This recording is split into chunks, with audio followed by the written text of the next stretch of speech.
젊은 이들 사이에 소확행이라는 단어가 있습니다. 작지만 확실한 행복이라는 그 의미를 담고 있는데요. 제가 어제 그 둘째 아이에게 이제 크게 호통을 치고 좀 그 강한 말을 했어요. 그랬더니 둘째가 아빠가 인격 모독을 한다라고 하면서 막 화를 내더라고요. 그러고 나서 하루가 지나고 나서 이제 밤에 곰곰이 생각해 봤어요. 내가 왜 둘째 아들에게 이렇게 좀 못된 말을 했을까? 생각해 보니까 참 잘못했더라고요. 이제 가장 큰 이유는 이제 기대가 컸던 거예요. 둘째 아이한테 이랬으면 좋겠다라는 어떤 기대가 있었는데 그 기대에 못 미치니까 화가 나서 이렇게 화를 냈던 거예요. 그래서 오늘 아침에 이제 또 장문의 문자로 아들아 미안하다. 어제 큰 소리를 하고 또 못된 말을 해서 네 마음이 많이 아팠겠구나. 아빠가 곰곰이 생각해 보니까 너한테 너무 심한 말을 한 것 같다. 미안하다. 용서해줘라. 라고 이렇게 장문에 그 문자를 보냈습니다. 그때 또 전화가 왔더라고요. 또 전화를 왜 와요? 그냥 문자만 받으면 되는데. 또 전화상으로 또 용서를 구했습니다. 이제 그러면서 이제 생각하는 것이 저도 뭐 아들에게 그런 심한 말을 했을 때 제가 행복했겠습니까? 저도 불편하죠.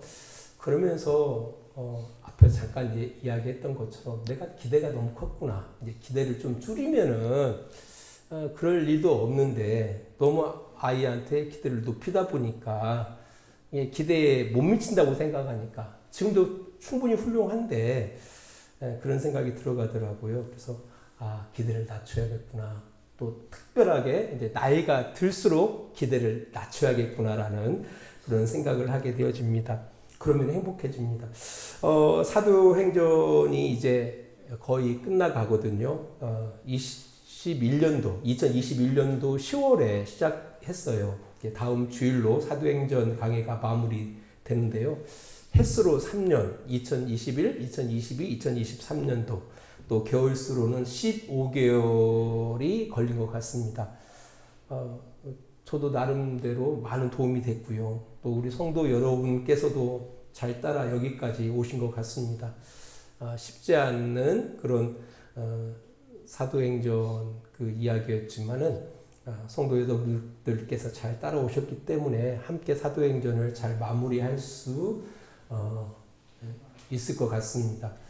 아마 이제 사도행전이 맞춰지고 다다음 주부터는 아모스를 보도록 그렇게 하겠습니다. 미리 아모스서를 성도 여러분께서 좀 읽고 오셨으면 좋겠습니다. 오늘 본문은 이제 우여곡절 끝에 로마에 들어간 바울이 유대 지도층들을 불러서 자신을 변명하고 그들에게 그리스도 예수의 복음을 전달합니다. 사도행전 28장 23절 말씀입니다. 그들이 날짜를 정하고 그가 유숙하는 집에 많이 오니 바울이 아침부터 저녁까지 강론하여 하나님 나라를 증언하고 모세의 율법과 선지자의 말을 가지고 예수에 대하여 권하더라. 아멘. 바울은 이전부터 로마에 가고자 했습니다. 왜냐하면은 바울은 딱 끝 이제 스페인인데요. 스페인에 가면 이제 피스테라라는 그 지역이 있습니다. 진짜로 있어요. 이곳을 해석하면 땅 끝이라는 뜻을 갖고 있어요. 이제 이곳까지 복음을 전달하기를 원했어요. 그래서 그 복음을 전달하기 위해서 로마 교회를 전초지로 삼고자 여러 번 로마 교회에게 편지를 합니다. 로마서 1장 10절입니다. 어떻게 하든지 이제 하나님의 뜻 안에서 너희에게로 나아갈 좋은 길 얻기를 구하노라. 예. 이제 왜 바울이 이런 열심을 갖고 있었느냐라고 할 때 그 당시 바울이 살던 그 당시 성도들은 그들의 생전에 주님이 다시 오실 것이라고 생각했습니다. 이런 생각들은 예수님의 사도들, 제자들도 더욱 그러했겠죠. 이제 그것도 그런 것이 예수님께서 제자들에게 세상 끝에 대해서 말씀하셨기 때문에 그렇거든요. 우리 마태복음 24장 14절입니다. 이 천국 복음이 모든 민족에게 증언되기 위하여 온 세상에 전파되리니 그제야 끝이 오리라. 그러니까 온 세상 땅 끝까지 복음이 증거되어질 때에 주님께서 다시 재림하신다라고 말씀하셨기 때문에 그런 거예요. 그 땅 끝이 바로 뭐냐면은 스페인의 피스테라라는 곳입니다. 바울 역시도 이런 소망을 가지고 땅 끝인 이 스페인의 복음을 전하기 위해서 노마에 여러 번 가고자 했던 겁니다. 로마서 1장 13절입니다. 형제들아, 내가 여러 번 너희에게 가고자 한 것을 너희가 모르기를 원하지 아니하노니 이는 너희 중에서도 다른 이방인 중에서와 같이 열매를 맺게 하려 함이로되 지금까지 길이 막혔도다. 예, 노마에 가고자 했는데 계속해서 길이 막힌 거예요. 그러다가 전혀 생각하지 않는 방법으로 노마에 도착하게 된 겁니다. 노마에 도착했어요.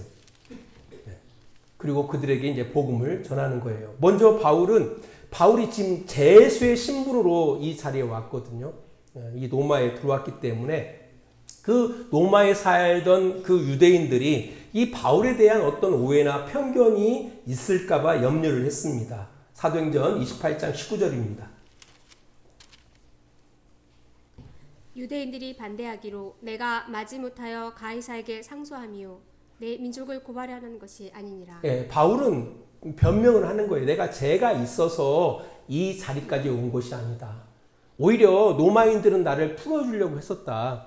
그러나 유대인들로 인해서 내가 할 수 없이 가이사에게 상소를 했고 그 상소가 받아들여져서 제수의 신분으로 이곳에 오게 됐다라고 이야기를 합니다. 이에 대해서 이 유대인들의 의외의 반응들이 나타납니다. 사도행전 28장 21절 22절입니다. 그들이 이르되 우리가 유대에서 내게 대한 편지도 받은 일이 없고 또 형제 중에 누가 와서 내게 대하여 좋지 못한 것을 전하든지 이야기한 일도 없느니라.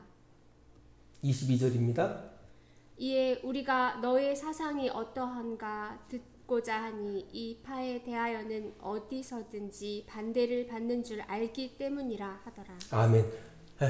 그러니까 너무 신기한 것은 바울은 분명히 내가 제수의 신분으로 왔기 때문에 이들이 나에 대해서 오해를 할 거 아닙니까? 이 오해 때문에 예수 그리스도의 복음을 증거하는데 방해가 될까 봐 염려를 했던 거예요. 그래서 먼저 자신이 죄가 없다라는 것을 그들에게 변명하고 있는데 그 이야기를 듣는 그 로마에 사는 유대인들은 전혀 다른 이야기를 하는 거예요. 너에 대해서 네가 죄가 있는지 없는지 이런 부분에 대해서 전혀 우리는 정보가 없다라는 거예요. 어떤 편지도 받은 일이 없다라는 거예요.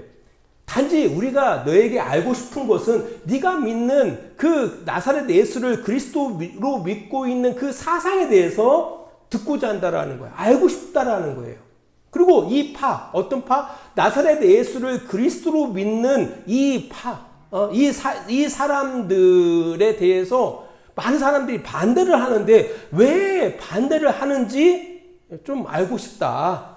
이런 이야기를 듣게 되는 겁니다. 그러니까 로마에 사는 유대인들은 바울에 대해서 어떤 오해나 편견도 지금까지는 없었다라고 성경은 이야기하고 있는 겁니다. 여기서 우리가 두 가지 놀라운 사실을 알 수가 있어요. 어떤 사실이냐면 첫 번째는 바로 뭐냐면은 그 당시에 로마 교회는 있었거든요.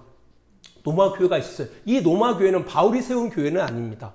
바울이 세운 교회는 아니지만 그럼에도 불구하고 그 로마에 특별히 유대인들 중심으로 교회가 세워졌겠죠. 나사렛 예수를 그리스도로 믿고 그의 도를 따르는 무리들이 있었다라는 거예요. 그 공동체가 있었다라는 거예요. 그럼에도 불구하고 그 공동체가 그 나사렛 예수를 그리스도로 믿는 이 공동체가 어떤 주장을 하는지, 어떤 주장을 하고 있는지, 어떤 생각을 하고 있는지에 대해서 전혀 로마에 사는 유대인들이 알 수 없어요. 그러니까 알고는 싶은데 알 수가 없는 거예요. 예. 또 한 가지는 바로 뭐냐면은 그들이 사람들로부터 핍박을 받고 사람들로부터 반대를 받는데 그 이유에 대해서 궁금한데 누구도 설명해 주는 사람이 없었던 거예요. 교회가 존재하고 있는데. 이런 걸 바라봤을 때 이 로마 교회가 그런 궁금증, 그 주변 사람들이 가지고 있는 기독교에 대한 그 궁금증을 설명해 주지 못했다라는 것을 우리가 알 수가 있는 거예요. 교회가 있는데 도대체 예수 믿는 것이 뭔가? 예수를 믿는다라는 그들의 주장인 어떤 의미가 있는가? 그들은 어떤 생각을 가지고 이 세상을 살아가는가? 이런 부분에 대해서 충분히 설명해 주지를 못했다라는 거예요. 어떤 교회가? 그 로마 교회가. 분명히 교회는 있는데, 그 교회에 다니는 사람들은 많이 있는데, 주변 사람들의 궁금증, 저 사람들이 왜 교회에 다니지? 저 사람들은 무엇을 믿고 있는 것이지? 저 사람들은 무엇을 주장하고 있는 것이지? 그 사람들은 도대체 어떤 생각을 가지고 살아가는 거야? 이런 부분에 대해서 궁금하잖아요, 주변 사람들이. 왜 저 사람들은 주일마다 모여서 저렇게 예배할까? 저 사람들은 왜 저렇게 기도할까? 궁금하잖아요. 근데 그 궁금한 것을 충분히 설명해 줄 사람이 없었다라는 거예요. 또 한 가지는, 주변 사람들이 예수를 그리스도로 믿는 사람들을 안 좋게 이야기하거든요. 저 사람들은 식인종인가 봐. 예수의 피와 예수의 몸을 먹는데, 이런 소문들이 파다해요. 그리고 예수를 믿으면, 나사렛 예수를 믿으면은 핍박을 받아. 근데 그런 부분에 대해서 왜 그들이 핍박을 받는가? 정말 그들이 식인종들인가? 이런 여러 가지 그 좋지 않은 그 소문들을 누구도 설명해 주는 사람들이 없는 거예요. 그러니까 이 로마 교회가 분명히 교회로서는 존재하고 있었지만 그 주변 사람들의 그 궁금증에 대해서, 직접 호기심에 대해서 누구도 설명해 주지 못했다라는 거예요. 어떤 차원에서는 지금 우리도 그런 것 같아요. 만약 여러분 주변에 누군가가 도대체 네가 믿는 예수는 도대체 누구냐? 너는 뭘 믿는 거냐? 너희들이 주장하는 것이 뭐냐? 너희는 어떤 시각을 가지고 세상을 바라보느냐? 너희들이 주장하는 것은 도대체 어떻게 살아야 한다는 것이냐? 이런 것들을 물어볼 때 과연 우리는 그들에게 충분하게 대답할 수 있을까라고 할 때 퀘스천이라는 거예요. 그럼 우리는 그냥 묻지도 따지지도 말고 무조건 믿기만 해. 이렇게 주장하겠죠. 그냥 예수 믿으면 천국 가. 이렇게. 이런 부분들. 그렇지 않나요? 목사님, 뭐 이렇게 따지고 신앙생활 하세요. 믿음 없게. 이게 지금 한국교회의 모습들, 우리 교회의 모습이 아닌가 생각이 들어가요.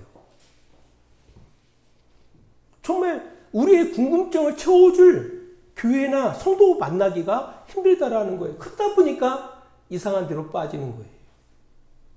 사실 한국에 교회가 없습니까? 얼마나 많은 교회가 있습니까? 성도들이 없습니까? 얼마나 많은 성도들이 있습니까? 교회도 많고 성도들도 많은데 문제는 우리 주변 사람들이 교회에 대한 그 궁금증, 신앙에 대한 궁금증, 이런 부분들을 갖다가 채울 교회 찾기가 힘들고 그 채워줄 성도 찾기가 힘들다라는 거예요. 사실 초기 한국교회는 달랐습니다. 교회 사학자들이요, 한국교회의 부흥에 대해서 가장 기여한 것이 무엇이냐라고 말할 때 사경회를 둡니다. 사경회. 사경회가 뭔지 아세요? 우리는 부흥성회라고만 익숙하죠? 아주 옛날에는 사경회를 교회에서 개최를 했어요. 사경회라는 건 사전 조사하다는 거예요. 조사하는 거예요. 경이랑 성경을 조사하는 모임을 이야기하는 거예요. 성경을 꼼꼼하게 공부하고 조사한다라는 의미로서 사경회가 시작되어졌어요. 우리나라 최초의 기독교 선교사인 언더 우드가 자기 집 사랑방에서 7명의 교인들을 모아놓고 성경 공부를 시작하는 겁니다. 성경 공부를 시작했어요. 이게 성경을 조사했던 거예요. 성경을 조사했던 거예요. 꼼꼼히 조사했던 겁니다. 그러면서 그들은 주장을 해요. 이 선교사들은 한국인들이 스스로 성경을 공부해야 한다. 스스로 성경을 알아야 한다라고 이 운동을 시작한 거예요. 1910년부터 해가지고 1929년까지 약 20년 동안 130만 명의 사람들이 이 사경회에 참석을 합니다. 성경을 꼼꼼하게 조사하면서 알아가는 거예요. 그때 그 과목을 바라보면은요, 사복음서, 예수의 생애, 바울 서신, 교리문답, 주기도문, 십계명, 사도신경 이런 것들을 공부했다란 말이에요. 언제? 1910년도에 지금으로부터 100년 전에 우리 기독교인들이 그들이 문자를 갖다가 알겠습니까? 뭐 하겠습니까? 그럼에도 불구하고 열심히 모여서 성경을 알기 위해서 공부했다라는 거예요. 우리 신앙인들이, 우리의 믿음의 선배들이. 근데 이 사경의 운동이 일제가 기독교를 핍박하잖아요. 핍박하면서 점점 유축되어집니다. 모이기를 계속 패하니까요. 이것이 결국은 이 사경회에서 심령부흥의 운동으로 바뀌어요. 변형되어집니다.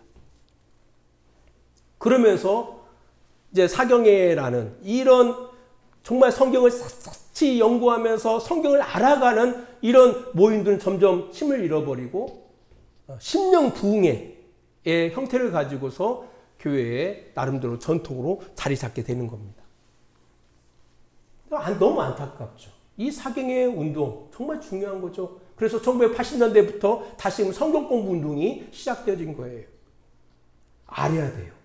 우리가 하나님과 그의 아들 예수 그리스도를 믿는다는 것과 아는 것은 달라요. 믿는 거예요. 믿어지는 걸 어떻게 해요? 그러나 주님을 알아가는 이것은 우리가 노력하지 않고서는 안 된다라는 거예요. 사도 베드로도 성도들에게 그는 말합니다. 뭐라고 말하냐면 베드로후서 3장 18절은 이렇게 이야기를 해요. 베드로후서 3장 18절입니다. 오직 우리 주 곧 구주 예수 그리스도의 은혜와 그를 아는 지식에서 자라가라. 영광이 이제와 영원한 날까지 그에게 있을지어다. 자라가야 한다라는 거예요. 뭘 통해서? 아는 지식에서. 아는 지식에서 자라가야 한다라는 거예요. 아는 만큼 자란다라는 거예요. 베드로전서 3장 15절은 이렇게 이야기합니다. 베드로전서 3장 15절입니다. 너희 마음에 그리스도를 주로 삼아 거룩하게 하고 너희 속에 있는 소망에 관한 이유를 묻는 자에게는 대답할 것을 항상 준비하되 온유와 두려움으로 하고. 소망에 관하여 예수를 믿는다라는 그 소망이 무엇이냐라고 이유를 물어보는 자들에게 항상 대답할 것을 준비하라고 이야기하고 있는 겁니다. 이게 아뢰하는 거예요. 우리 주양교는 어떤지 한번 돌아봐야 돼요. 정말 우리 기독교를 설명할 수 있습니까? 내가 무엇을 믿고 있는지 설명할 수 있습니까? 설명할 줄 알아야 돼요. 이걸 노력해야 합니다. 두 번째로는요, 이 이야기를 통해서 하나님의 섭리를 깨닫게 된다는 거예요. 바울은 로마에 사는 유대인들이 자신에 대해서 어떤 오해나 편견을 가지고 있다고 여겼어요. 혹시나 자기의 그 오해로 인한 것으로 인해서 그리스도의 복음이 원활하게 전달되어지는 것이 방해받을까봐 염려한 이 바울은 그들에게 자기를 변명했거든요. 그러나 막상 열어보니까 바울의 기우였어요. 전혀 그들은 바울에 대해서 오해도 편견도 없었다라는 거예요. 오히려 그가 주장하는 것이 무엇인지 그의 사상을 듣고자 했다라는 거예요. 알고자 했다라는 거예요. 바로 하나님께서는 이 이유 때문에 바울을 이곳으로 부르신 거예요. 왜냐하면 그들의 궁금증이 충분히 설명해 줄 사람이 없었어요. 교회는 있었는데, 로마 교회는 분명히 있었지만 그 가운데 도대체 기독교가 주장하는 것이 뭐지? 그들의 사상이 뭐지? 이런 부분들을 설명해 줄 사람이 없더라는 거예요. 그러다 보니까 하나님께서 그들의 궁금증을 채워주시기 위해서 바울을 부르신 거예요. 바울을 부르신 거예요. 왜냐? 바울은 그들의 궁금증을 충분히 설명해 줄 수 있는 사람이었거든요. 성경을 통해서 나사렛 예수가 그리스도임을 가장 잘 설명해 줄 수 있는 사람. 기독교가 믿는 그들이 주장하는 그 사상에 대해서 가장 잘 설명할 수 있는 그 당시 초기 기독교의 몇 안 되는 주의 일꾼이었다라는 거예요. 그래서 하나님께서 부르신 거예요. 막상 오니까 바울이 로마에 도착해서 딱 보니까 자기가 생각했던 것을 다 기우고 오히려 이 사람들은 준비가 돼 있어요. 어떤 준비? 들을 준비가. 왜? 궁금했어요. 그래서 오늘 본문도 바라보니까 그들이 날짜를 정하고 날짜를 정해서 계속 오는 거예요. 왜? 궁금하니까. 이 사람들이 믿는 사람들이 안 믿는 사람들이 안 믿는 사람들이에요. 아직 나사렛 예수를 그리스도로 믿지 않은 사람들이에요. 하지만 궁금했거든요. 정말 궁금했거든요. 이게 준비되어 있는 거예요.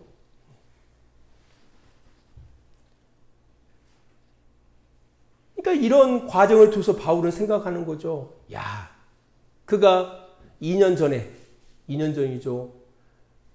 3차 전도 여행을 끝나고 예루살렘으로 왔을 때 12일 만에 성전에서 잡히는 거 아닙니까? 그것도 한 사람의 오해에 의해서 신나게 얻어 터지죠.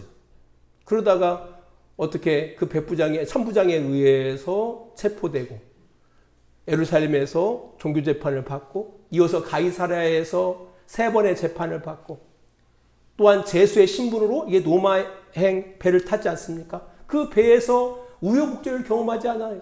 네. 엄청난 우여곡절을 경험해서 포도시에 도착한 것이 이게 로마예요. 근데 이 모든 것들이 주마등처럼 스쳐가면서 왜 하나님께서 자신을 이런 기가 막힌 방법으로 나를 이곳으로 인도하셨는지에 대해서 바울이 깨닫게 되어지는 거예요. 깨달아 알게 되어지는 거예요. 네. 아마 바울은 그랬을 거예요. 내가 로마에 도착하면 내가 꿈이 로마에서 복음을 전하는 거고 로마를 중심으로 해가지고 스페인까지 복음을 전하는 것이야 라는 그런 기대를 가지고 내가 막상 로마에 도착하면 열심히 복음을 전해야지 이런 마음이 있었을 거예요. 근데 복음을 전하다 보니까 이미 이 사람들은 준비가 되어 있는 사람들이에요. 들을 준비가 되어 있는 거예요. 믿을 준비가 아니라 들을 준비가 되어 있었다라는 것을 알게 되어지는 거예요. 이런 여러 가지 상황들을 통해서 바울은 깨닫게 되어지는 겁니다. 야, 이 모든 것이 다 하나님의 계획이구나. 그냥 자기가 그냥 운이 없어서 좋지 않은 일을 만나가지고 재수 없어서 이 자리까지 온 것이 아니라 이게 다 하나님이 계획하시고 바울을 이곳으로 이끄셨구나라는 사실을 바울이 깨닫게 되어지는 겁니다. 사실 사도행전이 28장이잖아요. 적지 않은 분량입니다. 신약 성경에서 가장 긴 장입니다. 긴 장으로 구성되어져 있는 것이 사도행전이죠. 또 마태복음도 28장까지 되어 있어요. 근데 그 내용들을 바라보면은 1장에서 5장까지는 복음이 예루살렘에, 또 6장에서 9장까지는 예루살렘을 넘어서 온 유다와 사마리아까지, 또 9장부터는 이제 13장까지는 이제 안디옥의 교회가 세워지죠.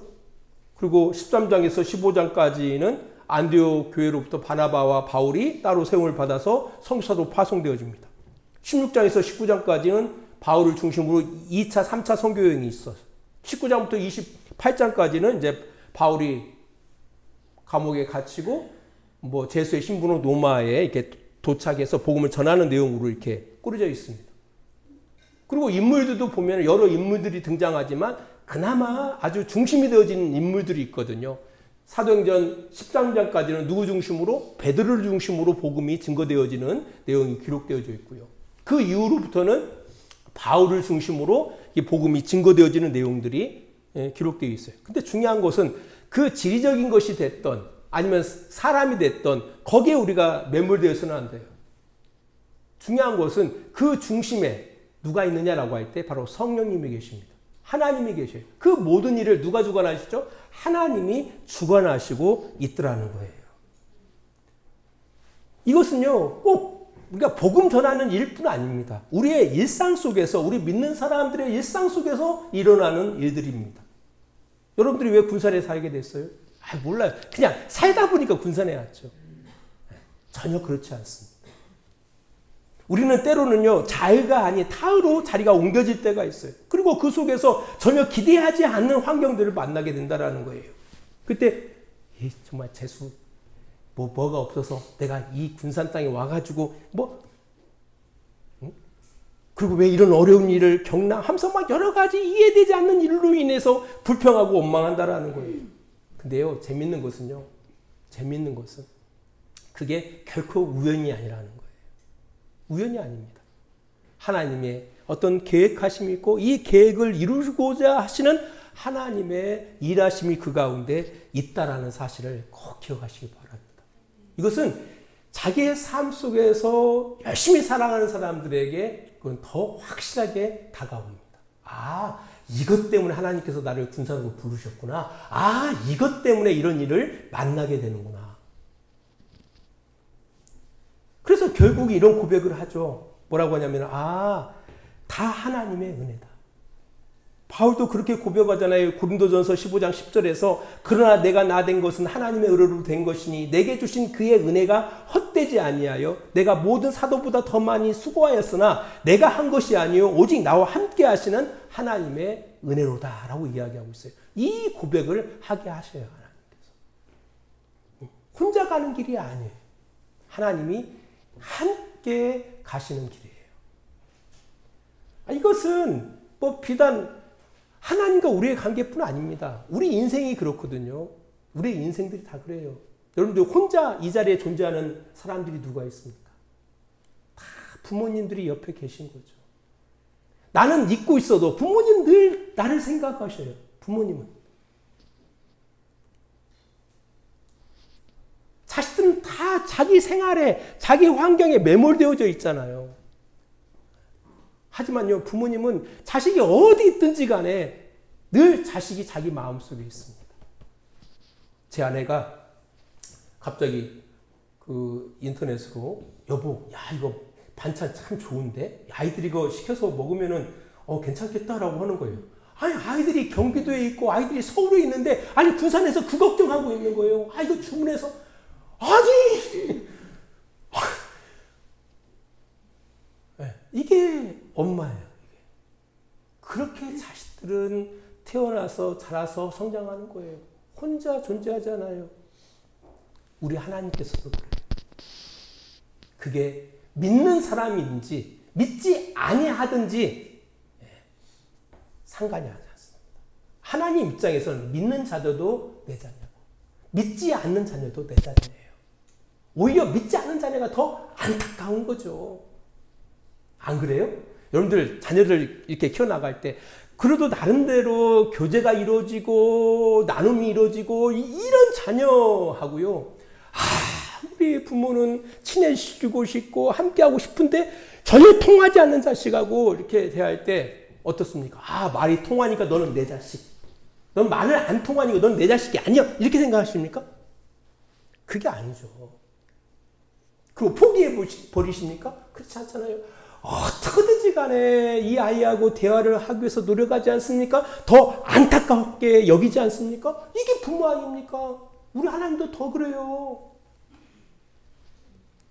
누가 그래요? 하나님은 믿는 자에만 하나님이라고. 누가 그래요, 누가? 하나님은 전혀 그런 분이 아닙니다.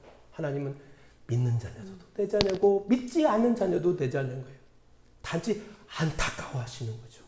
그래서 복음을 전하라고 하는 거예요. 안타깝기 때문에, 불쌍하기 때문에.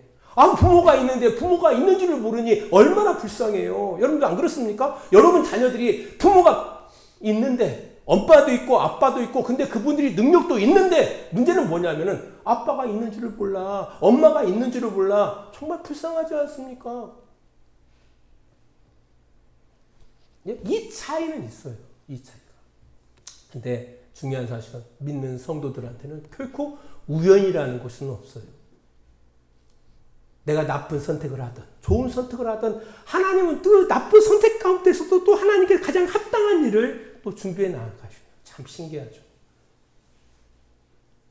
그러니까 철이반이야. 철이반. 하나님께서. 잘 생각해 보세요. 내가 분명히 잘못된 선택을 했어요. 그래서 잘못된 환경을 가운데 내가 살게 됐어요. 하지만 하나님 포기하십니까? 절대 포기하지 않잖아요. 그럼 어떻게 해요? 그 잘못된 환경, 내가 잘못되게 판단하고 결정한 그 잘못된 환경에서도 또 최선의 길을 하나님이 준비하시는 거예요. 이게 하나님의 일하심이에요.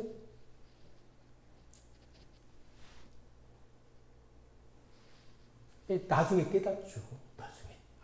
내가 참 하나님의 마음을 아프게 해드렸구나.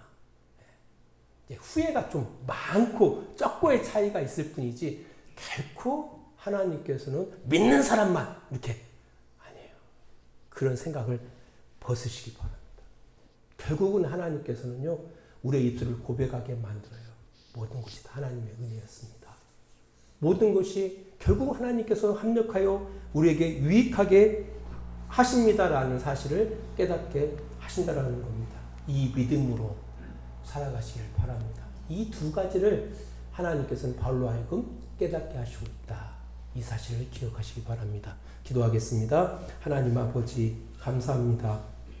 주님의 은혜 가운데 우리에게 행하신 일들을 기억하기를 원합니다. 바라기는 우리를 하여금 하나님과 예수 그리스도를 믿게 하신 하나님, 믿음으로 만족하지 않게 하시고 주님을 더 깊이 알아가는 우리 성도들이 되어지기를 원합니다. 믿고 아는 일이 하나가 되어져서 하나님의 형상을 이루어나갈 수 있는 복된 우리들이 되기를 소원합니다. 뿐 아니라 우리의 모든 과정들이 하나님의 섭리 가운데 뗄래야 뗄 수 없는 가운데 있음을 기억하게 하시고 바라기는 그 하나님의 인도하심을 깨닫고 우리의 믿음이 더욱더 깊어져 나갈 수 있도록 주님 도와주시기 원하며 우리의 모든 살아가는 모든 것들이 주님의 은혜인 것을 고백하게 하시고 뿐 아니라 합력하여 선을 이루시는 하나님의 하나님 되심을 고백해 나갈 수 있는 우리 주안교회 성도들이 되게 하여 주시옵소서. 이제는 우리를 사랑하시는 우리 아버지 하나님의 그 크신 사랑하심과 예수 그리스도의 십자가의 은혜하심과 성령의 감화와 감동과 지키시고 인도하심이 오늘도 시간을 구별하여 주님 앞에 예배하는 귀한 성도들의 머리 위에 하나님의 놀라운 은혜와 사랑이 늘 함께 해주시기를 간절히 축원하옵나이다. 아멘.